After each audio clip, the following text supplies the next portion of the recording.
ಇರಾನ್ನ ಅಣ್ವಸ್ತ್ರ ನೆಲೆಗಳನ್ನೇ ಗುರಿಯಾಗಿಸಿ ಇಸ್ರೇಲ್ ದಾಳಿಯನ್ನ ಮಾಡಿರುವುದು. ಇರಾನ್ನ ಅಣ್ವಸ್ತ್ರ ಸಂಗ್ರಹಗಳ ಮೇಲೆ ಇಸ್ರೇಲ್ ಭೀಕರವಾಗಿ ದಾಳಿಯನ್ನ ನಡೆಸಿದೆ. ಇರಾನ್ ರಾಜಧಾನಿ ತೆಹರಾನ್ ಸೇರಿ 4 ನಗರಗಳ ಮೇಲೆ ದಾಳಿ ಮಾಡಿರುವುದು. ಇರಾನ್ನ ಅಣ್ವಸ್ತ್ರ ನೆಲೆಗಳನ್ನೇ ಗುರಿಯಾಗಿಸಿ ಇಸ್ರೇಲ್ ದಾಳಿಯನ್ನ ನಡೆಸಿದೆ. ಇರಾನ್ನ ಅಣ್ವಸ್ತ್ರ ಸಂಗ್ರಹಗಳ ಮೇಲೆ ಇಸ್ರೇಲ್ ಭೀಕರವಾಗಿ ದಾಳಿಯನ್ನ ನಡೆಸಿದೆ. ಇರಾನ್ನ ರಾಜಧಾನಿ ತೆಹರಾನ್ ಸೇರಿದಂತೆ 4 ನಗರಗಳ ಮೇಲೆ ದಾಳಿಯಾಗಿದೆ. ಇರಾನ್ನ ಅಣ್ವಸ್ತ್ರ ನೆಲೆಗಳನ್ನೇ ಗುರಿಯಾಗಿಸಿಕೊಂಡು ಇಸ್ರೇಲ್ ದಾಳಿಯನ್ನ ನಡೆಸಿರುವುದು. ಇಸ್ರೇಲ್ ಇರಾನ್ನ ನಡುವೆ ನಡೀತಾ ಇರುವಂತಹ ಕದನ ಇದು ಗಮನಿಸ್ತಾ ಇದ್ದೀವಿ. ಇಸ್ರೇಲ್ ಭೀಕರ ದಾಳಿಯನ್ನ ನಡೆಸಿರುವುದು. ಇರಾನ್ನ ಅಣ್ವಸ್ತ್ರ ನೆಲೆಗಳನ್ನ ಗುರಿಯಾಗಿಸಿಕೊಂಡು ದಾಳಿಯನ್ನ ಮಾಡಲಾಗಿದೆ. ಇರಾನ್ ರಾಜಧಾನಿ ತೆಹರಾನ್ ಸೇರಿದಂತೆ 4 ನಗರಗಳ ಮೇಲೆ ದಾಳಿಯನ್ನ ಮಾಡಲಾಗಿದೆ. ಇದೇ ವಿಚಾರಕ್ಕೆ ಸಂಬಂಧಪಟ್ಟಂತೆ ಮತ್ತಷ್ಟು ಅಪ್ಡೇಟ್ಸ್ ನೀಡ್ತಾರೆ ನಮ್ಮ ಡಿಜಿಟಲ್ ಎಡಿಟರ್ ದಿಲೀಪ್. ಇರಾನ್ನ ಅಣ್ವಸ್ತ್ರ ಸಂಗ್ರಹಗಳ ಮೇಲೆ ಇಲ್ಲಿ ಇಸ್ರೇಲ್ ದಾಳಿಯನ್ನ ನಡೆಸಿರುವುದು ಕಾರಣ ಏನು? ರಾಮ್, ಇಸ್ರೇಲ್ ಪದೇ ಹೇಳ್ತಾನೆ ಇತ್ತು ಇರಾನ್ ಯಾವುದೇ ಕಾರಣಕ್ಕೂ ಅಣ್ವಸ್ತ್ರಗಳನ್ನ ಹೊಂದಬಾರದು ಅಂತ.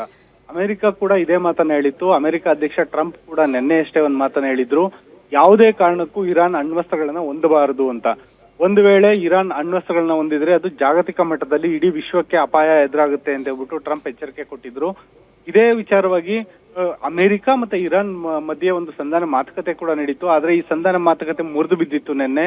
ಸಂಧಾನ ಮಾತುಕತೆ ಮುರಿದು ಬಿದ್ದ ಬೆನ್ನಲ್ಲೇನೆ ಟ್ರಂಪ್ ಅವರು ಇಡೀ ವಿಶ್ವಕ್ಕೆ ಒಂದು ಎಚ್ಚರಿಕೆ ಕೊಟ್ಟಿದ್ರು. ಒಂದು ಅಪಾಯಕಾರಿ ಸನ್ನಿವೇಶ ಎದುರಾಗ್ತಿದೆ, ಹೀಗಾಗಿ ಮಧ್ಯಪ್ರಾಚ್ಯದಲ್ಲಿರೋ ಎಲ್ಲಾ ಅಮೆರಿಕ ಪ್ರಜೆಗಳು ಈ ಕೂಡಲೇ ತಮ್ಮ ತವರು ದೇಶಕ್ಕೆ ಹೊರಟು ಬರಬೇಕು ಅಂತ ಹೇಳ್ಬಿಟ್ಟು ಕರೆ ಕೊಟ್ಟಿದ್ರು.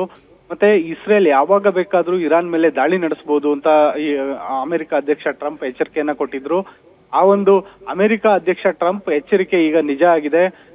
ಇರಾನ್ ಈಗಾಗಲೇ ಇರಾನ್ ನಲ್ಲಿರುವಂತಹ ಎಲ್ಲಾ ಅಣ್ವಸ್ತ್ರ ಸಂಗ್ರಹಗಾರಗಳು, ಯುರೇನಿಯಂನ ಎನ್ರಿಚ್ಮೆಂಟ್ ಮಾಡ್ತಿದ್ದಂತಹ ಎಲ್ಲಾ ಘಟಕಗಳು, ಅಂದ್ರೆ ಈ ಯುರೇನಿಯಂ ಏನಿದೆ ಅದನ್ನ 90% ಎನ್ರಿಚ್ಮೆಂಟ್ ಏನಾದ್ರು ಮಾಡಿದ್ರೆ ಅವಾಗ ಅಣ್ವಸ್ತ್ರಗಳನ್ನ ಸುಲಭವಾಗಿ ತಯಾರಿಸಬಹುದು.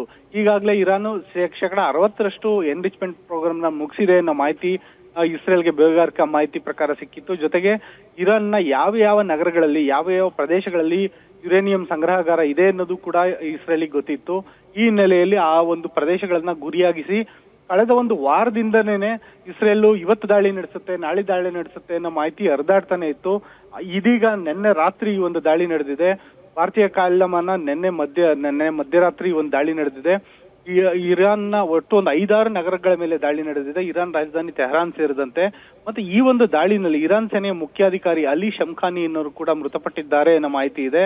ಆದ್ರೆ ಇರಾನ್ನ ಸರ್ವೋಚ್ಚ ನಾಯಕ ಅಯಾತುಲ್ಲಾ ಖಮೀನೇನಿ ಅವರು ಈ ಬಗ್ಗೆ ಯಾವುದೇ ಒಂದು ಅಧಿಕೃತ ಮಾಹಿತಿಯನ್ನ ಕೊಟ್ಟಿಲ್ಲ. ಮತ್ತೆ ಇರಾನ್ ಸೇನೆ ಆಗಿರ್ಬೋದು, ಇರಾನ್ ಸರ್ಕಾರ ಆಗಿರ್ಬೋದು ಈ ಬಗ್ಗೆ ಮಾಹಿತಿ ಕೊಟ್ಟಿಲ್ಲ. ಏನೊಂದು ಅಲಿ ಶಮ್ಖಾನಿ ಇದ್ರು, ಅವರು ಇರಾನ್ನ ಸರ್ವೋಚ್ಚ ನಾಯಕ ಅಯಾತುಲ್ಲಾ ಖಮೀನೇನಿ ಅವರ ಒಂದು ಆಪ್ತರಾಗಿ ಗುರುತಿಸ್ಕೊಂಡಿದ್ರು. ಜೊತೆಗೆ ಇರಾನ್ ಸೇನೆಯ ಒಂದು ತಂತ್ರಗಾರಿಕೆಯನ್ನ ನಿಪುಣರಾಗಿದ್ರು. ಇರಾನ್ ಸೇನೆ ಏನೇ ತಂತ್ರಗಾರಿಕೆ ಮಾಡಿದ್ರು ಅವರೇ ಮುಖ್ಯಸ್ಥರಾಗಿದ್ರು.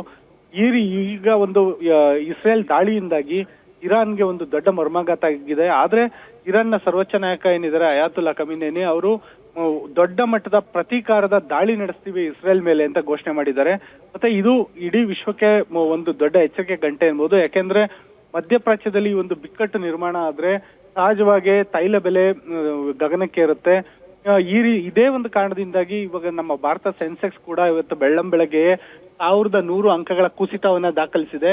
ಈ ಒಂದು ಏನೊಂದು ಸೆನ್ಸೆಕ್ಸ್ ಕುಸಿತ ದಾಖಲಿಸಿರೋದು ಮುಂದೆ ಆಗಬಹುದಾದಂತ ಅಪಾಯಗಳಿಗೆ ಒಂದು ಎಚ್ಚರಿಕೆ ಗಂಟೆ ಅಂತ ಹೇಳ್ಬೋದು.